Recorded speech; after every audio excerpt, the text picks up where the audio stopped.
رسول اللہ صلی اللہ علیہ وسلم نے فرمایا ایک صحابی سے کہ تمہارے اندر دو چیزیں ایسی ہیں جو اللہ اور اس کے رسول کو بہت پسند ہیں.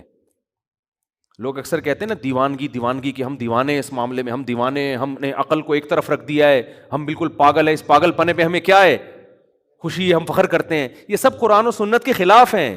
اسلام کسی معاملے میں پاگل پنے کو پسند نہیں کرتا، کسی معاملے میں جذباتیت کو پسند نہیں کرتا.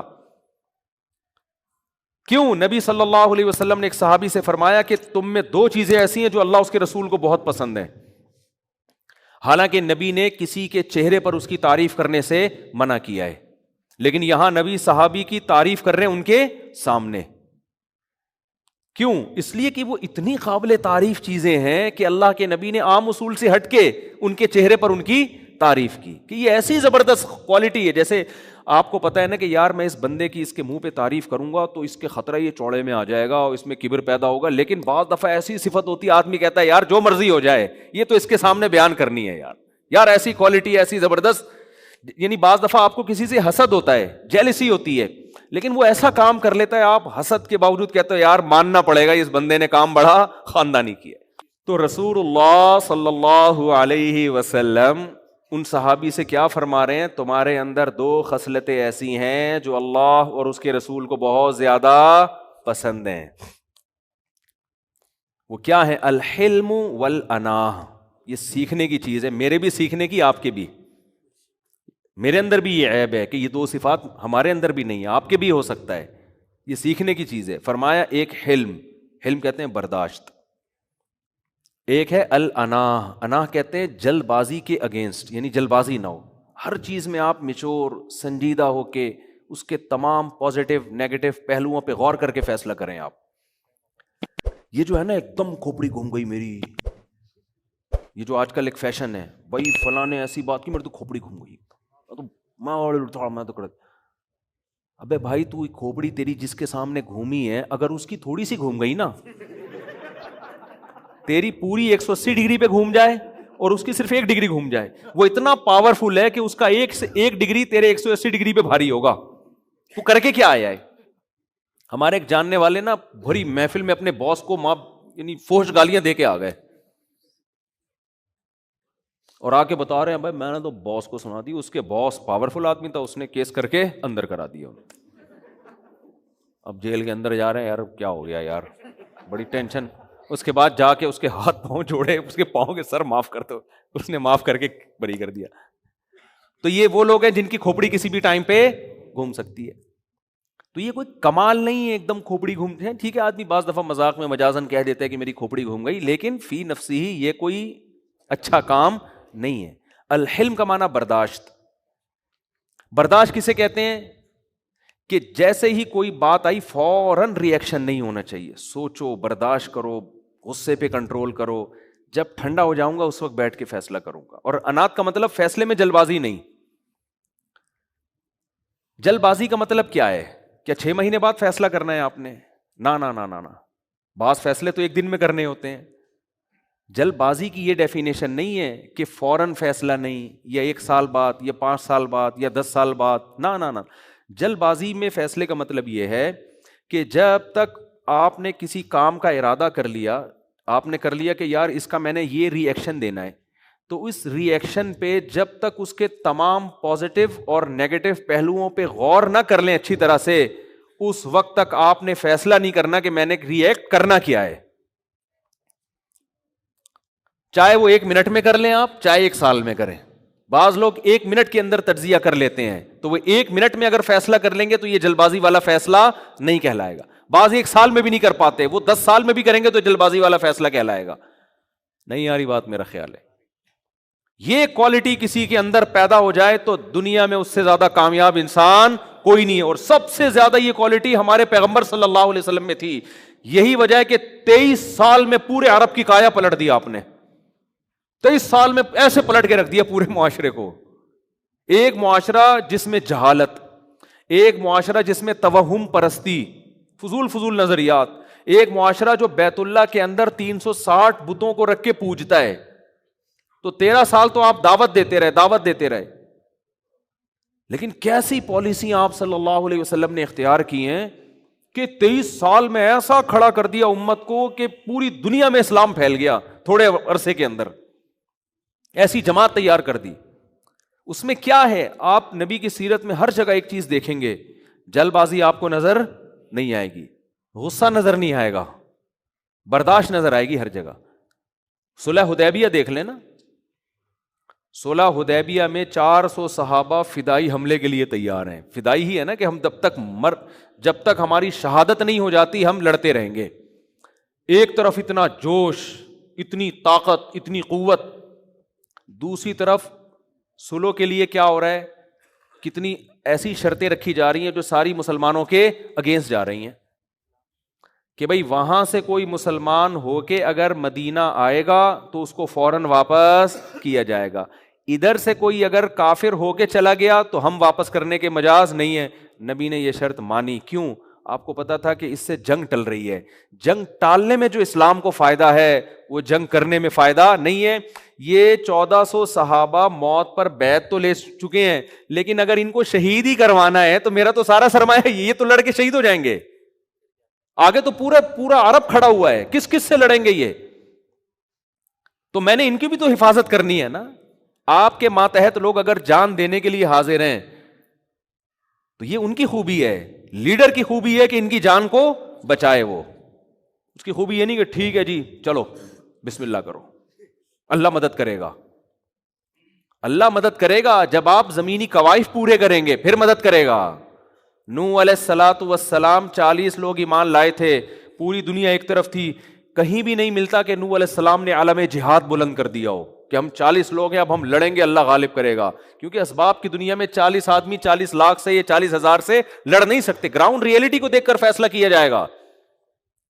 آپ کہہ سکتے ہیں بدر میں بھی تو 313 1000 پہ غالب آ گئے، تو بدر کی لڑائی اتفاقاً ہوئی ہے، رسول اللہ صلی اللہ علیہ وسلم کے ارادے سے نہیں ہوئی ہے۔ ارادے سے اسلام میں جو سب سے پہلی لڑائی ہوئی ہے نا وہ فتح مکہ ہے، اس میں نبی نے پہل کی ہے، 10,000 کا لشکر تھا جس کو مکہ پہ لے جا کے آپ نے حملہ کیا۔ اس سے پہلے کوئی لڑائی نبی نے خود نہیں پہل نہیں کی ہے، ہمیشہ ان کی طرف سے پہل ہوتی تھی، آپ ڈیفینس کرتے تھے اپنا، تو ڈیفینس تو بہرحال کرنا ہے نا، تھوڑے ہوں یا زیادہ ہوں، لیکن جہاں فتح مکہ سے پہلے آپ کو لڑائی کا موقع مل رہا ہے نا حملہ کرنے کا، وہاں آپ جنگ کو ٹال رہے ہیں کہ بھئی پہلے اپنے آپ کو تو سیف کرو۔ آج کیا دینداروں میں یہ خوبی نظر آتی ہے؟ مار دو، پھوڑ دو، توڑ دو، کبھی چیف کے خلاف تقریریں، کبھی فوج کے خلاف، کبھی ایجنسیوں کے خلاف، کبھی حکمرانوں کے خلاف، اس سے عوام بڑی خوش ہوتی ہے، بھائی حکومت کا پٹھو نہیں ہے، ڈنکے کی چوٹ پہ وزیر اعظم کے خلاف بولتا ہے، ڈنکے کی چوٹ پہ فوج کے خلاف بولتا ہے، ڈنکے کی چوٹ پہ جج کے خلاف بولتا ہے، بول کے آؤٹ پٹ کیا ہے اس کا، نتیجہ کیا نکلا؟ کیا جج صحیح ہو گیا؟ کیا اس نے صحیح فیصلہ سنا دیا؟ آؤٹ پٹ کچھ بھی نہیں ہے سوائے نعرے بازی اور ہلڑ بازی کے، 2-4 کنٹینر بک جاتے ہیں، اس کا کرایہ وصول ہو جاتا ہے۔ وہ جب ایک ہمارے سابق وہ تھے، ابھی تو آج کل وہ فرار ہوئے ہیں، انہوں نے بڑے کنٹینروں کا بزنس کیا ہوا تھا نا سابقہ حکومت کے خلاف بہت کنٹینر تھے، آج کل وہ مارکیٹس میں ادھر گئے ہوئے ہیں، یورپ میں کہیں کینیڈا وینیڈا میرا خیال ہے کہ گھوم رہے ہیں، میں نام نہیں لوں گا پھر خام خامے وہ نیا ایشو نہ کھڑا ہو جائے۔ تو انہوں نے بڑے زبردست کنٹینر لا کے فضول سا جلسہ جس کا نہ کوئی سر نہ کوئی پیر، اور لیلۃ القدر کی رات کے برابر آج کی رات جو جلسے میں شرکت کرے گا، رات اس کی لیلۃ القدر کی رات سے کیا ہوگی؟ افضل ہوگی۔ بھئی آپ کا ہدف کیا ہے؟ حکومت گرانا ہدف ہے، تو گرا کے ملک کو فائدہ ہو رہا ہے نقصان ہو رہا ہے؟ حکومت چلتی ہوئی جب گرتی ہے تو ملک کی ایسی کی تیسی ہوتی ہے، چاہے کوئی بھی ہو۔ آپ دیکھو نا، ہم بھی مسلم لیگ کے کوئی بہت زیادہ حامی نہیں ہیں، خامیاں خوبیاں سب میں ہوتی ہیں، لیکن حکومت جانے سے ملک کو فائدہ ہوا، ایماندار لیڈر آئے نہ آئے وہ ایک الگ بحث ہے، میں بھی کوئی پی ٹی آئی کی طرف نہیں جا رہا، لیکن جو آپ ماہرین سے ملو گے وہ کہیں گے بھائی حکومت اپنا ٹائم کمپلیٹ کرے پھر بے شک دوسرا آدمی آئے، پھر آپ اس پہ بحث کریں، ایماندار ہے، نیک ہے، جو بھی ہے، جو ہم بھی کرتے رہتے ہیں کبھی کبھار غلطی سے، جو کرنا نہیں چاہیے، کیونکہ ایک نیا ایشو کھڑا ہو جاتا ہے کہ آپ نے عمران خان کو اچھا آدمی کیوں بول دیا، تو ہم نے کون سا قرآن حدیث بیان کر رہے ہیں، اپنی رائے بیان کی ہے، بھائی ہو سکتا ہے ہم سے غلطی ہوئی ہو، تو اس میں کیا ایسا، تو اس لیے میں نے یہ ٹاپک ہی چھوڑ دیا ہے۔ لیکن اصولی طور پر کیا ہے کہ ہمارے عوام بھی جذباتی، کسی لیڈر نے بھی کنٹینر لا کے رکھ دیے اسلام آباد میں، اس وزیر اعظم کو گراؤ، ایسا نہیں ہے کہ عوام پہلے ماہرین سے کوئی رابطہ کرے کہ بھائی کیا اس سے ملک کو فی الحال یہ حکومت اگر چلی گئی, ہمارا لیڈر تو آ جائے گا لیکن ملک کی واٹ تو نہیں لگ جائے گی کہیں, اس سے کسی کو کوئی غرض نہیں. بس مہنگائی بڑھ گئی ہے اور پیٹرول مہنگا ہو گیا ہے, گرا دو اس کو. ابے گرانے سے مہنگائی ڈبل ہو جائے گی. آپ دیکھو نا, حکومت گئی تو یہ گوادر والا پروجیکٹ کتنی تیزی سے بڑھ رہا تھا, اس کی ایسی کی تیسی ہو گئی کہ نہیں ہو گئی؟ ہم نے تو 2023 کی خوشخبریاں سنائی بھی تھی لوگوں کو. میرے بیانات ہیں, میں نے سارے ہٹوائے اپنے بیانات. ہٹا یار, لوگ ہمیں ماریں گے پکڑ کے کہ 2023 میں ہم سونے کے نوالے کھائیں گے. میرے بیانات ہیں, پروجیکٹر پہ پورا کیلکولیشن کر کے میں سمجھا رہا ہوں کہ ادھر گوادر پورٹ بنے گی, ادھر سے کنٹینر سے اتنا ٹیکس لیا جائے گا, اتنا ٹیکس ہے تو پھر اتنا ہمارا جو ہے نا سرمایہ بڑھنا شروع ہو جائیں گے. پوری کیلکولیشن کر کے میں نے 5-10 سال پہلے پوری کیلکولیشن کر کے بتایا کہ انشاءاللہ 2023 میں کھلا کھائیں گے تو ننگا نہائیں گے, معذرت کے ساتھ. لیکن وہ کیا ہے کہ گورنمنٹ کی وہ کمپلیٹ ہی نہیں کرنے دیا گیا پروجیکٹ. وہ پروجیکٹ ابھی چل رہا تھا کہ حکومت گئی, جس سے گرین بس کا سارا یہ جو ہمارا کراچی کھدا پڑا ہوا ہے, سارے پروجیکٹ جہاں تھے وہیں کے وہیں دھرے کے دھرے. اب نئی حکومت آ کے تو اس کو تو بہت ٹائم لگتا ہے اس کو اٹھانے میں, لیکن قوم کے سامنے آپ یہ باتیں نہیں کر سکتے. قوم ہے جذباتی, اس کو نعرے مہنگائی ہو گئی اڑا دو, یہ کر دو, فلانا کر دو. تو بس یہ ہر گھر میں بھی یہی چل رہا ہے. بیگن نے الٹی بات کی, رکھ کے لگا دیا نا رکھ کے لگا دیا. ابے بھائی, ہو سکتا ہے یہ آپ کو الٹی لگ رہی ہو, یہ بات حقیقت میں الٹی نہ ہو. سنو تو صحیح, تحقیق تو کرو. آپ کے منہ سے ہو سکتا ہے سچی مچی میں بدبو ہی آ رہی ہو وہ بول رہی ہے آپ کے منہ سے بدبو آ رہی ہے, آپ کو غصہ آ گیا. اسی طرح بیگم نے آپ کے موبائل میں کسی کا نمبر دیکھ لیا, ایک دم بدگمان ہو گئی. یہ کون ہے بھائی, یہ لڑکی کون ہے بھائی؟ ہو سکتا ہے یار آپ کی چچی ہو, آپ کی ممانی ہو, لیکن ایک دم جوش میں. یہ ہماری قوم کا ایک المیہ ہے. یہ اس کا غذاؤں سے بھی بڑا گہرا تعلق ہے, خوب سمجھ لو. یہ جو غذائیں ہیں نا, غذائیں, ان سے بہت گہرا تعلق ہے اس کا. نیند پوری نہ ہونے سے, غذا صحیح نہ ملنے سے, ڈپریشن سے, یہ تمام چیزیں آدمی کو جذباتی بناتی ہیں. اور اس کا کلچر سے بھی تعلق ہے, کلچر ہی جذباتی والا ہے. میں نے تو بہت ساری قوموں کو دیکھ لیا نا, مجھے پتہ چل جاتا ہے کون سے لوگ ایسے ہیں جن میں ٹھہراؤ ہے, کون سے لوگ ایسے ہیں جن میں ہلڑ بازی. مثال کے طور پر آپ بعض علاقے ایسے ہیں جس میں اگر آپ کی بائک کسی کی بائک سے ٹکرا گئی تو بعض قومیں ایسی ہیں وہ کہے گا, ہنسے گا, ارے یار تھوڑا احتیاط ہے, چلے جائے گا. بعض جگہوں پر ایسا ہوتا ہے ٹکراؤ, اندھا ہے نظر نہیں آتا ہے, وہ بھی آگے جواب دے گا میں اندھا نہیں, تو اندھا ہے. لڑ رہے ہیں گتھم گتھا. ابے تم نہ اس کو کوئی فائدہ ہو رہا ہے اس لڑائی کا, نہ اس کو کوئی فائدہ ہو رہا ہے. ٹکرا گئی, السلام علیکم وعلیکم السلام, چلو بھائی آئندہ احتیاط کرو. اگلا بھی خود ہی سوچے گا یار اس طرح بائک ٹکرا بھی سکتی ہے, اب طرح تمیز سے چلو. یہ کلچر ہے, گھروں میں بھی ایسا ہی ہے, خاندانوں میں بھی ایسا ہی ہے کہ بعض جذباتی ہوتے ہیں. ہمیں یاد ہے ہمارے جب گارڈ وارڈ آنا شروع ہوئے نا تو کچھ تو آئے چلے گئے, تو میں نے دیکھا کچھ ہمارے گارڈ ہیں جو تو ایک دم سے کھوپڑی گھوم جاتی ہے ان کی. میں کہیں گاڑی اپنی پارک کر رہا ہوں, آگے رکشے والا کھڑا ہے, تو ہم رکشے والے سے ہم چاہ رہے تھے یار تھوڑا آگے لے جاؤ ہمیں گاڑی, یہاں آپ تو چھوٹی سی رکشہ ہے, آپ کہیں بھی لے جا سکتے ہو, تو آرام سے نا میں نے ایک دن دیکھ لیا, میں نے اس کو بلایا, میں نے کہا بھائی یہ تیرے باپ کی سڑک تو نہیں ہے نا, یہ رکشہ تیرے باپ کا ہے نہ, ہم کوئی گورنمنٹ کے کوئی آفیسر ہیں جو آ کے, اول تو یہ حکومت کے کسی آفیسر پہ بھی یہ چیزیں زیب نہیں کرتی ہے, تو تکبر ہے. وہ اگر کہہ رہا ہے نہیں ہٹ رہا میں تو نہ ہٹے, وہ ہمارے جیسے جتنی اس کی جگہ اتنی ہماری جگہ ہے. اس کو سمجھا کے نا, خیر وہ بیچارہ اللہ اس کو دنیا اور آخرت کی بھلائی ہے, پھر صحیح ہو گیا ہوگا. وہ ابھی یہاں ہے نہیں لیکن صحیح ہو گیا ہوگا میرا خیال ہے. تو یہ چیز یہ بہت مشکل سے ٹھیک ہوتی ہے, یہ چیز یہ انسان میں انسٹال ہو جاتی ہیں ایسی چیزیں کہ ایک بات آرام سے کہی جا سکتی ہے اور آپ اس کو الٹے طریقے سے کہنا شروع کر دو.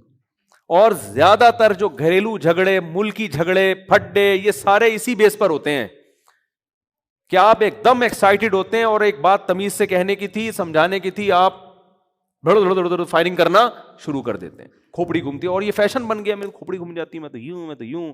تو وہ جتنے سارے حادثات ہوتے ہیں کھوپڑی گھومنے والوں کے ساتھ ہی ہوتے ہیں, نارمل لوگوں کے ساتھ زیادہ تر حادثات نہیں. ان کے ساتھ بس ایک ہی حادثہ ہوتا ہے, کبھی دوسری شادی ہو جاتی ہے ان کی, اس کے علاوہ ان کے حادثہ ہوتا ہی نہیں ہے ان کے ساتھ. تو تمام پہلوؤں پہ آپ نے غور کرنا. تو الحلم والاناہ, نبی صلی اللہ علیہ وسلم نے فرمایا 2 چیزیں تمہارے اندر اللہ کو بہت پسند ہیں. ایک ہے برداشت, اچھا برداشت کیسے پیدا ہو، یہ بات کر کے بس میں اصل ٹاپک کی طرف آتا ہوں، کیونکہ اس کا شریعت سے بھی تعلق ہے. لوگ غصے میں آ کے کلمہ کفر زبان سے نکال دیتے ہیں، بھائی جاؤ میں نہیں مانتا اللہ کو، ایسے بول دیتے ہیں نا. تو یہ جملہ تو بڑا کڑوا ہے بھائی، آپ بے شک توبہ استغفار کر لیں اس پہ، لیکن یہ اسلام سے نکل جاتا ہے آدمی. اللہ کے ہاں الفاظ کی بہت ویلیو ہے. کسی کو آپ سمجھا رہے ہو کہ جاؤ میں نہیں مانتا اللہ کو، جاؤ میں نہیں مانتا شریعت کو، شریعت ایک طرف رکھو، یہ بڑے خطرناک الفاظ ہیں. ایک طرف رکھ دیا آپ نے، اللہ کہے گا تو نے تو شریعت ایک طرف رکھ دی تھی. تو یہ تو شریعت ہی کہتی تھی جنت بھی ہے جہنم بھی ہے، تو شریعت ہی تھی نا. ایک دفعہ ایک خاتون نے مجھے کہا کہ میرے میاں جو ہے جعلی ڈیورس پیپر بنانا چاہتے ہیں. وہ امریکہ میں تھیں. جعلی ڈیورس پیپر نا، کوئی وجہ ہوگی کوئی ڈاکومنٹیشن کے لیے، تو کیا وہ ایسا تو نہیں اس سے واقعی طلاق ہو جائے؟ میں نے کہا طلاق تو ہو جائے گی، ڈیورس میں جعلی والی نہیں ہوتا، جیسے ہی ڈیورس کا لفظ لکھیں گے ڈیورس واقع ہو جائے گی. تو وہ اپنے شوہر کو سمجھانے لگی، بھائی دیکھیں وہ ایک مفتی صاحب سے میں نے پوچھا ہے، تو وہ شوہر کہتے ہیں مفتیوں کے چکر میں پڑنے کی ضرورت نہیں، جو میں تمہیں کہہ رہا ہوں ڈیورس پیپر لگا ہم کو، میں سچی مچی میں نہیں دے رہا تمہیں، ایک کاغذ ہمیں چاہیے اس کے لیے، تو ڈاکومنٹیشن کے لیے چاہیے. اب وہ پھر مجھے فون کیا، مفتی صاحب میں تو گھبرا رہی ہوں ڈیورس ہوئی نا. میں نے کہا آپ صحیح گھبرا رہی ہیں، ڈیورس ہو جائے گی. کہہ رہی میرے میاں مجھے بار بار کہہ رہے ہیں مفتیوں کے چکر میں پڑنے کی ضرورت نہیں ہے. میں نے کہا بالکل صحیح کہہ رہے ہیں. آپ ان کو یہ بتاؤ کہ پھر ڈیورس کیا ہر کسی بھی معاملے میں مفتیوں کے چکر میں نہ پڑیں. ان کو یہ بتائیں کہ یہ جو آپ کا نکاح مولانا صاحب نے یا کورٹ نے پڑھایا تھا، اس کو بھی علماء نے کہا تھا کہ یہ نکاح ہو گیا اور بیوی آپ کے لیے حلال ہو گئی. اس میں بھی زبان سے الفاظ استعمال کیے تھے آپ نے، تو آئندہ اس چکر میں بھی پڑھنے کی ضرورت نہیں ہے. سمجھ رہے ہیں نا؟ تو اور یہ مذہب ہی کہتا ہے کہ ایک حلال رشتہ ہوتا ہے ایک حرام ہوتا ہے، نکاح کے بعد حلال ہوتا ہے، نکاح کے بغیر حرام. گورا تو نہیں ان چیزوں کو مانتا نا، گورا تو کہتا ہے گرل فرینڈ بھی حلال ہے بیوی بھی حلال ہے. تو میں نے کہا پھر یہ چکر میں ہی نہیں پڑو، تو پھر یہ ڈیورس ویسے ہی زبان سے دھڑ دھڑ دھڑ دے دو اور رکھ لو، اس کو کیا ضرورت ہے؟ کی کیا ضرورت ہے؟ 10 دفعہ دے دو، بیوی ہے گرل فرینڈ ہے، کیا کرنا ہے؟ اور میں نے کہا پھر ان سے بولو کہ وصیت لکھ کے جائیں کہ میرے مرنے کے بعد مجھے دفن کرنے کی ضرورت نہیں ہے، کیونکہ اسلام کہتا ہے کہ دفن کیا جائے، دائیں کروٹ پہ لٹایا جائے، غسل دیا جائے، کفن پہنایا جائے. اور اسلام ظاہر ہے مولوی بتاتے ہیں نا یہ، تو نہ اسلام کے چکر میں پڑنے کی ضرورت، نہ مولویوں کے چکر میں پڑنے کی ضرورت. میرے مرنے کے بعد تابوت میں رکھ کے بغیر غسل کفن کے مجھے دفن کر دینا، اور کسی بھی قبرستان میں کر دو، مسلمانوں کے قبرستان میں دفن کرنا ضروری نہیں ہے. اور آگے بھی ایک بات میں نے کہا کہ اس سے خاتون کو نہیں کہا، وہ کہیں گے یہ کیا باتیں کر رہے ہیں، لیکن آپ کو بتا رہا ہوں آئندہ کوئی ایسی بات کرے ان سے بولنا کہ اگر آپ مولویوں کے چکر میں نہیں، مذہب کے چکر میں نہیں پڑتے تو پھر عقل پرستوں کے چکر میں آؤ نا. پھر عقل آپ کو گائیڈ کرتی. عقل یہ کہتی ہے کہ مرنے کے بعد بجائے اس کے کہ قبر میں آپ کیڑوں کو لاش کھلائیں، بہتر نہیں ہے کووں کو کھلا دی جائے، پرندوں کو، مرغیوں کو کھلا دی جائے، یا اس کے کباب بنا کے پبلک کو کھلا دی جائے، کسی کے کام آ جائے گا نا انسان. عقل سے اگر فیصلہ کرواتے ہو تو جیسے ہومو سیکچولیٹی صحیح ہے، عقل کہتی کیا ہے وہ دونوں جب راضی ہیں تو کس میں کیا جا رہا ہے؟ یہ مولوی صاحب کو کیوں تکلیف ہو رہی ہے یار؟ یہ مذہبی لوگوں کو کیوں تکلیف ہو رہی ہے اس میں؟ وہ جب راضی یہ راضی، ہاں اس کی رضا سے نہ ہو تو پھر عقل کہتی ہے غلط ہے. تو جب ہومو سیکچولیٹی کو جائز کر دیا عقل کی بیس پہ، تو عقل تو یہ بھی کہتی ہے کہ دنیا میں گوشت مہنگا ہوتا جا رہا ہے، مسلمان کروڑوں جانور بقرعید میں کاٹ دیتے ہیں بغیر کسی لاجک کے، تو بہتر نہیں ہے کہ جو جنازے مر رہے ہیں اگر ان کا گوشت فریش گوشت ہے تو اس کو کباب بنا کے فریز کر دیا جائے، کیڑوں نے کھانا ہے اس سے بہتر نہیں کہ انسان کھا لیں، کیونکہ اب اس کے زندہ ہونے کا تو کوئی چانس ہے نہیں. تو یہ تو ساری چیزیں مذہب کی بتائی ہوئی ہیں کہ نہیں جی اس کو غسل دو، اس کو جنازے کو لا کے رکھو، اس کو کا جنازہ پڑھو، پھر اس کے لیے زندگی بھر مغفرت کی دعائیں کرو، اور میرج سسٹم ہونا چاہیے، ابا بھی ہونے چاہیے، ابا لیس انسان نہیں ہوتے، وہ ولد الزنا کہلاتا ہے بچہ. اور یہ باپ کے حقوق ہیں، یہ ماں کے حقوق ہیں، یہ دادا کے ہیں، یہ نانا کے ہیں، یہ پھپھو کے ہیں، اس سے نکاح جائز ہے، اس سے نکاح حرام ہے. مذہب اگر گائیڈنس نہ کرے تو پھر دنیا میں کسی کا باپ بھی عقل سے یہ فیصلہ نہیں کر سکتا. جنہوں نے عقل سے فیصلے کیے ہیں نا وہ کلچر سے متاثر ہو کے کیے ہیں. اگر یورپ میں یہ قانون ہے کہ بہن سے شادی اللیگل ہے، اس لیے نہیں کہ عقل یہ کہتی ہے، اس لیے کہتے ہیں یار کلچر ابھی اس کو قبول نہیں کرے گا.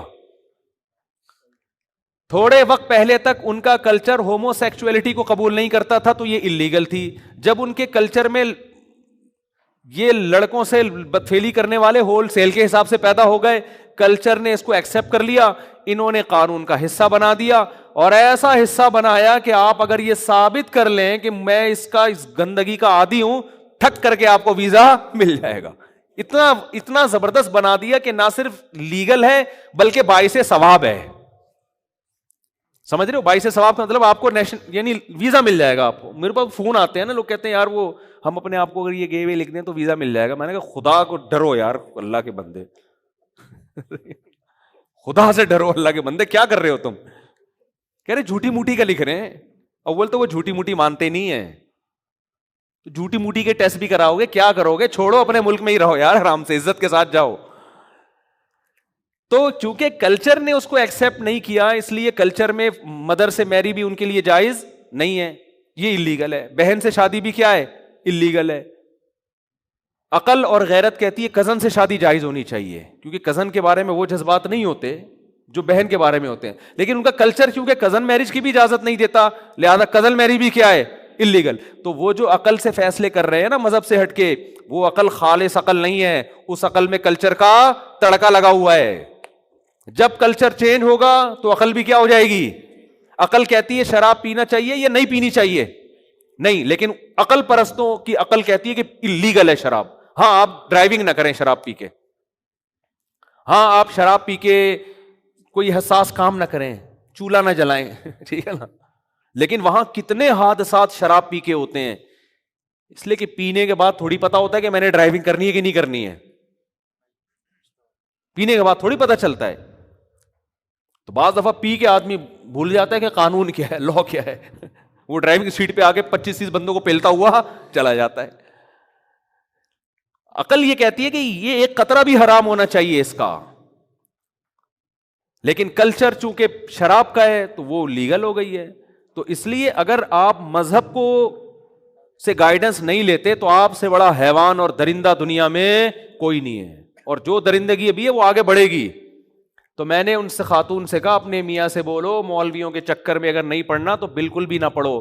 آدھا چکر جو اپنے فائدے کا ہے وہ میٹھا میٹھا ہپ ہپ اور کڑوا کڑوا تھو تھو، یہ منافقت ہے. یہ تو کوئی عقل پرست بھی نہیں کہتا. ایتھیس جو ہے نا، جو مذہب کو نہیں مانتے تو بالکل بھی نہیں مانتے وہ مذہب کو. یہ کیا درمیان میں ادھر آتا؟ تو میں نے کہا کسی چکر میں پڑھنے کی ضرورت نہیں ہے. پھر یہ ڈیورس کیا ہوتی ہے، طلاق کیا ہوتی ہے، چھوڑا، یہ تو چھچور پنے کی باتیں ہیں چھچوری باتیں ہیں، پرانے زمانے کی دقیانوسی باتیں. اور میں نے کہا پھر ان سے یہ بھی کہو، ابھی چھوڑو بہت زیادہ پھر ایسا نہ ہو کرنا شروع کر دیں. اچھا یہ بھی ہو سکتا ہے، یہ بھی ہو سکتا ہے. بہت ساری چیزیں ہیں کہ اگر آپ مذہب کا لبادہ اتار کے پھینک دیتے ہیں تو پھر آپ کے سامنے یا تو ملکی لا ہے، لیکن اس لا کے بھی آپ پابند ڈنڈے کے زور سے ہوگے. ورنہ عقل یہ بھی کہہ سکتی ہے کہ ملک نے میرے لیے قانون بنایا، میں نہیں مانتا اس قانون کو، جاؤ بھائی. ہر آدمی جب اپنی رائے میں آزاد ہے تو ملکی قانون سے بھی آزاد ہونا چاہیے. آپ کہہ سکتے ہیں یار یہ تو عقل کے خلاف ہے. کہاں سے خلاف ہے؟ آپ ثابت کرو میرے سامنے. میں اکثر ایک دعویٰ کرتا ہوں کہ یہ جو ایتھیس لوگ ہیں یا جو مذہب کو نہیں مانتے، میرے سامنے ان کو بٹھا دو، صرف ایک چیز پہ بات ہوگی کہ آپ اچھائی اور برائی کا کوئی معیار بتاؤ. قیامت آ جائے گی، الٹے لٹک جائیں گے. یہ ڈیفائن ہی نہیں کر سکتے کہ اچھے کی ڈیفینیشن کیا ہے اور برے کی ڈیفینیشن کیا ہے. ڈیفائن ہی نہیں کر سکتے. جب ایک چیز ڈیفائن ہی نہیں ہو سکتی تو اچھا بن کیسے سکو گے آپ؟ دیکھو اس کی مثال دیتا ہوں میں. آپ ڈاکٹر کے پاس گئے، آپ نے ڈاکٹر سے پوچھا ڈاکٹر صاحب میں صحت مند بننا چاہتا ہوں. ڈاکٹر کہتے ہیں صحت مند غذائیں کھایا کرو، شہد کھایا کرو، انجیر کھایا کرو، پھل کھایا کرو، اور لال آٹے کی روٹی کھایا کرو، وغیرہ وغیرہ وغیرہ. آپ کہتے ہو اچھا ہوا آپ نے مجھے صحت مند غذائیں بتا دی، میں جا کے کھانا شروع کر دوں گا. تھوڑے دنوں میں آپ کی صحت اچھی ہونا شروع ہو گئی. ایک آدمی آیا، ڈاکٹر صاحب مجھے یہ بھی بتا دیں کہ خراب غذائیں کون کون سی ہیں، خراب بری غذائیں جن سے صحت کیا ہوتی ہے؟ خراب. ڈاکٹر آپ کو بتا رہے کہ جی پیزا ٹھیک ہے نا، کبھی کبھار تو ٹھیک ہے چلو یہ نہ کھایا کرو، کولڈ ڈرنک نہ پیا کرو، گٹکے نہ کھایا کرو، سٹے نہ لگایا کرو، ٹھیک ہے نا، یہ نہ کرو وہ نہ کرو، دیر سے مت سو، دیر سے مت اٹھو، وغیرہ وغیرہ وغیرہ. آپ نے ان چیزوں سے حفاظت کرنا شروع کر دی. تھوڑے دنوں میں کیا ہوگا کہ یہ صحت مند آدمی ہے اور یہ کمزور آدمی ہے. جو بری غذائیں کھا رہا ہے وہ کمزور، خراب، توند نکلی ہوئی، تشریفیں دائیں بائیں گھوم رہی ہیں جب چلتا ہے، مختلف چیزوں کے ڈیزائن اس کے وجود میں آ گئے. صحیح ہے نا. تو ڈاکٹر اگر ڈیفائن کرے گا نا اچھی غذائیں کون سی ہیں تو صحت مند بننا ممکن ہوگا. وہ ڈیفائن کرے گا کہ بری غذائیں کون سی ہیں تو خراب ہونا بھی ممکن ہوگا آپ کے لیے. تو اسی طرح جیسے صحت اچھی بھی ہوتی ہے بری بھی ہوتی ہے, ایسے ہی انسان کیریکٹر کے لحاظ سے, عمل کے لحاظ سے اچھا بھی ہوتا ہے اور برا بھی ہوتا ہے. انسانوں میں بھی دو قسم کہتے ہیں, نائس پرسن, انگریز بھی کہتے ہیں نا, بیڈ پرسن, نائس پرسن, اچھا آدمی ہے گندا آدمی ہے. اب سوال یہ پیدا ہوتا ہے کہ کیا اچھی صحت مند غذاؤں کو ڈیفائن کیے بغیر جب ممکن ہی نہیں ہے, آپ گئے ڈاکٹر صاحب کے پاس میں, ڈاکٹر صاحب میں صحت مند بننا چاہتا ہوں, صحت مند, ڈاکٹر کہتے ہیں صحت مند غذائیں کھایا کرو. آپ کہہ رہے ہیں صحت مند غذاؤں کی ڈیفینیشن بیان کریں گے, پتہ نہیں کیا ڈیفینیشن ہے صحت مند غذا, مجھے نہیں پتا کیا ہے. ڈاکٹر صاحب بتاؤ تو صحیح کیا کھاؤں کیا نہیں کھاؤں, کہہ رہے مجھے کیا پتا. تو آپ کہو گے پھر یہ مشورہ بھی اپنے پاس ہی رکھو, خام خواہ کی نالج دینے کی ضرورت نہیں ہے. جب پتہ ہی نہیں ہے کہ کیا کھانا ہے کیا نہیں کھانا ہے تو خام خواہ میں مبہم بات کر کے مجھے لٹکا دیا آپ نے. پھر دوسرے ڈاکٹر کے پاس گئے, وہ بھی کہہ رہا ہے مجھے کیا پتا کیا ہے.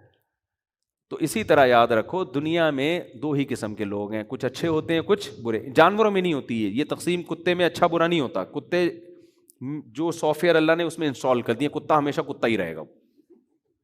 وفاداری اچھی صفت ہے تو وہ اس کی بلٹن ہے, وہ کمپنی کی طرف سے, وہ خود سے وفادار نہیں بنا. اس میں اگر کتا پن ہے تو وہ بھی بلٹن ہے کہ اس کے دم پہ پاؤں آ گیا, خیر نہیں ہے. تو یہ سب کتے اچھے برے نہیں ہوتے, جیسے ہیں قیامت تک کروڑوں سال سے ویسے ہی ہیں, کروڑوں سال تک ویسے کے ویسے ہی رہیں گے. جھوٹے ہیں تو جھوٹے ہیں, سچے ہیں تو سچے ہیں, بہادر ہیں تو بہادر ہیں, بزدل ہیں تو بزدل ہیں, وفادار ہیں تو وفادار ہیں, بے وفا ہے تو بے وفا. طوطا بے وفا ہوتا ہے نا, جتنا مرضی کھلاؤ ایک دم غائب ہو جائے گا مارکیٹ سے, کہتے ہیں نا طوطا چشمی. تو ہر چیز میں ایسا ہی ہے, لیکن انسان میں ایسا نہیں ہے. There are two types of human, انسانوں کی کتنی قسمیں ہیں؟ دو, نائس پرسن, بیڈ پرسن. سچ بولتا ہے اچھا, جھوٹ بولتا ہے گندا. وفادار ہے اچھا, بے وفا ہے گندا. یہ تو ہمیں پتا ہے نا ڈیفینیشن, اس لیے ہم کہہ رہے ہیں. لیکن آپ جو لوگ مذہب کو نہیں مانتے, ہمارے پاس مذہب ہے, ہمیں مذہب نے بتا دیا, اللہ نے, ہم اللہ پہ مانتے ہیں کہ بھائی اللہ نے ہمیں پیدا کیا, وہ بتائے گا. اس نے 4 شرطیں بیان کی, اچھائی اور برائی کو 4 لفظوں میں ڈیفائن کر دیا اس نے. وَمَنْ أَرَادَ الْآخِرَةَ وَسَعَى لَهَا سَعْيَهَا وَهُوَ مُؤْمِنٌ, یہ 4 شرطیں بیان کر دیں. جو ان 4 معیارات پہ پورا اترے گا کالڈ اچھا, ٹھیک ہے نا. من اراد الآخرہ, وہ 4 معیار کیا ہے؟ ہر کام میں نیت آخرت کی ہونی چاہیے. کام کتنا ہی دیکھنے میں اچھا ہو, آخرت کی نیت اگر نہیں ہے تو اللہ کہتے ہیں لوگ اچھا کہیں گے میری نظر میں یہ نائس پرسن نہیں ہے. آپ نے کروڑوں لوگوں کو کھانا کھلا دیا پبلک کو دکھانے کے لیے, وہ کروڑوں لوگ کہیں گے ویری گڈ زندہ باد, اللہ کہے گا بالکل بھی اچھا نہیں ہے, یہ آدمی مجھے بالکل بھی پسند نہیں ہے, بالکل پسند نہیں ہے, جہنم میں جائے گا. میدان جنگ میں بہادری سے لڑا قوم کے لیے, لڑتے لڑتے شہید ہو گیا, لوگ کہیں گے یار زبردست اچھا. اللہ کہیں گے اس کی نیت تھی پبلک کو دکھانا, مجھے راضی کرنا نیت نہیں تھی. تو لوگ کہہ رہے ہیں اچھا, لیکن اللہ کی نظر میں اچھائی کی ڈیفینیشن اس پہ صادق نہیں آتی. اللہ کہیں گے بالکل بھی اچھا نہیں ہے. آدھی کھجور کسی غریب کو کھلا دی آپ نے, آدھی خود کھا لی, آدھی کسی غریب کو. نیت اللہ کو راضی کرنا ہے تو اللہ کہیں گے ویل ڈن. اللہ کیا کہیں گے؟ اچھا نہیں بلکہ ویل ڈن. حدیث میں آتا ہے کہ اللہ کے غضب کو یہ آدھی کھجور ٹھنڈا کر سکتی ہے, اللہ کے غضب کو, اللہ کے جہنم کی آگ کو ٹھنڈا کر سکتی ہے. اتقوا النار ولو بشق تمرہ, حدیث میں آتا ہے جہنم کی آگ سے بچو, آدھا کھجور صدقہ کر کے بچ جاؤ. سمجھتے ہو کہ نہیں سمجھتے؟ تو پہلی شرط وسعا, دوسری شرط ایک عمل بھی کرے, صرف نیتیں نہ کرے, ارادے ہی نہ کرے. لہا سعیہا, عمل بھی وہ جس کو خدا نے اچھا کہا ہے, گاڈ ڈیفائن کرے گا اچھے کی ڈیفینیشن کیا ہے, پبلک سے نہیں پوچھو. کیونکہ پبلک جب اچھائی کو ڈیفائن کرے گی تو اپنے مفاد کو سامنے رکھ کے کرے گی. شرابی اگر اسمبلی میں ہو وہ کبھی شراب کو علی الاطلاق برا نہیں کہیں گے, وہ اپنے مفاد کو سامنے رکھ کر. ہومو سیکچولیٹی میں مبتلا لوگ, سیکچولیٹی میں مبتلا لوگ اگر قانون پاس کریں گے وہ اس عمل کو گندا کہہ کے خود اپنے اوپر گندگی کا فتویٰ کیسے لگوائیں گے بھائی. لیکن خدا جب ڈیفائن کر دیا کہ جس کو میں اچھا کہوں, تو قرآن کہہ رہے جس نے لڑکے سے بدفعلی کی, اتنا گندا عمل, اتنا گندا عمل کہ لوط علیہ السلام پیغمبر کہہ رہے ہیں انی لعملکم من القالین, میں تمہارے اس عمل سے نفرت کرتا ہوں. اور اللہ کہتا ہے اس قوم نے توبہ نہیں کی تو میں نے فجعلنا عالیہا سافلہا, پوری بستی کو اٹھا کے الٹا دے کے زمین پہ پٹک کے ختم کیا میں نے. یعنی تھوڑا برا نہیں ہے, بہت زیادہ برا. تضاد آ گیا کہ نہیں آ گیا؟ ٹکراؤ آ گیا کہ نہیں آ گیا؟ لبرل لوگ کہہ رہے ہیں برا نہیں ہے, اللہ کہہ رہے ہیں تھوڑا سا برا نہیں, بہت زیادہ برا, اور اس پہ شریعت میں سزائیں بھی بڑی سخت ہیں. تو ہمارے پاس تو ڈیفائن کرنے کے لیے 2 اور 2 4 کی طرح ہے. وسعى لها سعيها وهو مؤمن, اور قرآن کہہ رہے کچھ بھی کر لو, جب تک مجھ پر ایمان نہیں رکھو گے میری توحید پر کہ میں نے بنایا ہے, اس وقت تک تمہارے عمل پہ اچھائی کا لیبل ہی نہیں لگاؤں گا میں. کیوں؟ وجہ اس کی یہ ہے کہ بعض دفعہ عمل تو اچھا ہوتا ہے لیکن اس عمل سے آپ پھر بھی اچھے نہیں بنتے. جیسے آپ کیا ہیں, اپنے ابا کی نہ خدمت کر رہے ہیں نہ ان کو پانی پلا رہے ہیں, محلے والوں کو آپ نے سبیل لے کے دی ہوئی ہے. تو جس کو آپ کے باپ کے ساتھ آپ کا سلوک معلوم نہیں ہوگا وہ تو کہے گا ویل ڈن, بہت اچھا آدمی ہے. لیکن جب آپ کے گھر آ کے دیکھا یار باپ پیاس سے تڑپ رہا ہے, اس کو بیماریاں ہیں, اس کو کبھی پوچھتا ہی نہیں ہے, اس عمل کو دیکھنے کے بعد کیا وہ آپ کو اچھا کہے گا؟ بولو نا. وہ کہے گا یار تمہارا غریبوں کو کھانا کھلانا عمل بہت اچھا ہے, تم پھر بھی اچھے نہیں ہو. جیسے وہ میں اکثر لطیفہ بار بار سناتا رہتا ہوں نا, کہ وہ ایک آدمی اپنی بیوی سے تنگ تھا, اچھی نہیں لگتی تھی اس کو, شکل اچھی نہیں تھی. ایک دن وہ بیوی بڑی خوبصورت ساڑی پہن کے آئی, بڑی خوبصورت لپسٹک, بڑا زبردست چوڑیاں, بڑا زبردست میک اپ. بیگم سے خوش ہو کے کہتا ہے بیگم کنی سونی ساڑی پہنی ہوئی ہے تسی. بیگم کہتی ہے تھینک یو جی. بیگم خوش ہو گئی نا, آج تو بڑی بڑی تعریفیں ہو رہی ہے زندگی میں پہلی دفعہ. کہتا ہے بیگم کتنی خوبصورت چوڑیاں پہنی ہوئی ہیں تم نے. چوڑیوں کی تعریف ہو رہی نہیں, کتنی خوبصورت چوڑیاں. شکریہ, باغ باغ ہو گیا دل, گارڈن گارڈن ہو گیا دل اس کا. شکریہ جی. بیگم آج تو تم نے سینڈل بھی بہت اچھی پہنی ہوئی, لپسٹک بھی بڑی پیاری, کاجل بھی بڑا پیارا. شکریہ شکریہ شکریہ. اچھی پھر بھی نہیں لگ رہی. یہی حال اللہ کی نظر میں ہے. تم نے اتنے ہسپتال بنا دیے, کتنا پیارا عمل کیا تم نے. اللہ کافر کو یہی کہتا ہے تم نے سائنسی ایجادات کر لی, تم نے بلب ایجاد کیا, تم نے کورونا کی ویکسین ایجاد کر لی, تم نے یہ کر لیا, بہت اچھا, بہت اچھے کام ہے سارے, اچھے پھر بھی نہیں ہو. کیونکہ جو گاڈ ہے جس نے پیدا کیا اس کو تو مانتے ہی نہیں ہو. ہے بھائی, باپ کا حق پہلے ہے نا, جس نے جنا ہے, جس نے بچپن میں آپ کو سہارا دیا. ماں کا حق پہلے ہے نا, جس نے دودھ پلایا. اس کو چھوڑ کر باقی سب کو کر رہے ہو, سب کی خدمتیں کر رہے ہو, کیا اچھا تھوڑی کہلاؤ گے. عقل مند کہے گا کام اچھے ہیں, بندہ اچھا بولو نہیں ہے. اللہ بھی یہ کہتا ہے کہ کافر بہت سارے اچھے کام کرتا ہے, اس میں سخاوت بھی ہوتی ہے, اخلاق بھی اچھے ہوتے ہیں بہت, لیکن اچھا کہتا ہے اچھا پھر بھی, جیسے اس عورت کی ساڑی بھی اچھی, سینڈل بھی اچھی, کاجل بھی اچھا, لپسٹک بھی اچھی, دوپٹہ بھی اچھا, لیکن خود پھر بھی اچھی نہیں. ہمارے ایک دوست تھے بچپن میں, ان کو چمکیلی رنگ برنگی ٹوپیاں پہننے کا بہت شوق تھا. ابھی بھی میرا بیان سن رہے ہیں بیٹھے ہوئے, تو وہ کیا ہر وقت چمک چھلو جیسی ٹوپیاں پہن کے. میں نے کہہ رہے ہیں یار کتنی خوبصورت ٹوپی. میں نے کہا بھائی یہ نہیں پہنا کرے یار. کہہ رہے یار اچھی نہیں ہے. میں نے کہا ٹوپی بہت خوبصورت ہے مگر اسے پہن کے تو اچھا نہیں لگ رہا. لباس میں صرف یہ نہیں دیکھا جاتا کہ اٹریکشن ہے یا نہیں. اب مرد اگر ساڑی پہن لے خوبصورت سی تو ساڑی تو اچھی لگے گی, لیکن اسے پہن کے آدمی اچھا نہیں لگے گا. تو صرف یہ تھوڑی دیکھا جاتا ہے کہ یہ چیز بھی اچھی ہے کہ نہیں ہے. تو لبرل لوگ, کافر لوگ عمل کو اچھا دیکھ کرنا کہ اس بندے کو اچھا قرار دے رہے ہوتے ہیں. بھائی ضروری نہیں ہے کہ آپ کا ایک عمل اچھا ہے جس کی وجہ سے آپ بھی اچھے بن جائیں. آپ جب اچھے بنیں گے جب تمام اعمال کو آپ کے لا کے رکھا جائے گا ترازو میں, پھر پلس مائنس کیا جائے گا, بیلنس کیا جائے گا, اس کے بعد پتا چلے گا کہ آپ اچھے ہیں بھی کہ نہیں ہیں. تو ہمارے ہاں اچھے انسان کی ڈیفینیشن ہمارے پاس موجود ہے. کسی گورے کے پاس, کسی لبرل آدمی کے پاس, جو مذہب کو نہیں مانتے ان کے پاس, میں کہتا ہوں میرے سامنے لا کے بٹھا دو, قیامت آ جائے گی, وہ اچھے اور برے کو ڈیفائن نہیں کر سکتے. کوئی معیار ہی نہیں ہے, کوئی چیز ہی. دیکھو خدا کے آگے تو جھک جاتا ہے نا انسان. اللہ نے کہہ دیا بس ٹھیک ہے, عقل مانے نہ مانے. اگر آپ نے کسی کو خدا مان لیا تو اب اس کے آگے تو آپ ہتھیار ڈال دیں گے. لیکن جب آپ نے کسی کو خدا نہیں مانا, اسمبلیاں خدا تھوڑی ہیں, یونائٹڈ نیشن خدا تھوڑی ہے, لوگ خدا تھوڑی ہیں, جج خدا تھوڑی ہے, جتنی کھوپڑی اس کی اتنی میری کھوپڑی ہے. وہ کہے گا یہ اچھا ہے, میں نہیں مانتا یہ اچھا, جاؤ. دیکھیں نا, تبھی آپ عقل سے فیصلہ کرواتے رہو تو قیامت تک آپ قلابازیاں کھاتے رہو گے. یہی تو بات ہے, قرآن بار بار کہتا ہے غیر مسلم اندھیروں میں بھٹکتا ہے. فی ظلمات, کبھی قرآن کہہ رہا ہے اندھیروں میں ہے, کہیں کہہ رہا ہے کہ یہ جو ہے وہ سراب ہے, سراب, امیدوں پہ بھاگ رہے ہوتے ہیں, آگے جا کے دیکھتے ہیں پانی نہیں ہے, ریت ہے یہ تو. کتنی مثالیں قرآن نے، کہیں کہہ رہے بارش میں جیسے بجلی چمکتی ہے نا، تھوڑی دیر کے لیے راستہ نظر آتا ہے پھر غائب ہو جاتا ہے، ایسی ان کی کنڈیشن ہے. ساری زندگی ان کو پتہ ہی نہیں چلتا اچھا کیا ہے برا کیا ہے، پتہ ہی نہیں، اس میں ٹکرے مارتے مارتے دنیا سے چلے جاتے ہیں. تو یہ حساب کتاب ہے ان لوگوں کا جن کے پاس مذہب کی تعلیمات نہیں ہے، جو مذہب کو نہیں مانتے، یا اسلام کے علاوہ کسی اور مذہب کو. اسلام کے علاوہ کوئی اور مذہب آپ کو گائیڈ ہی نہیں کرتا صحیح طریقے سے. وہ تو ایسی باتیں کر رہا ہوتا ہے، آدمی کہتا ہے یار اس سے تو ہم ہی اچھے ہیں، ٹھیک ہے نا، ایسی چیزوں کو اچھا قرار دے رہا ہوتا ہے جو عقل کہتی ہے اچھی ہو نہیں سکتی ہے.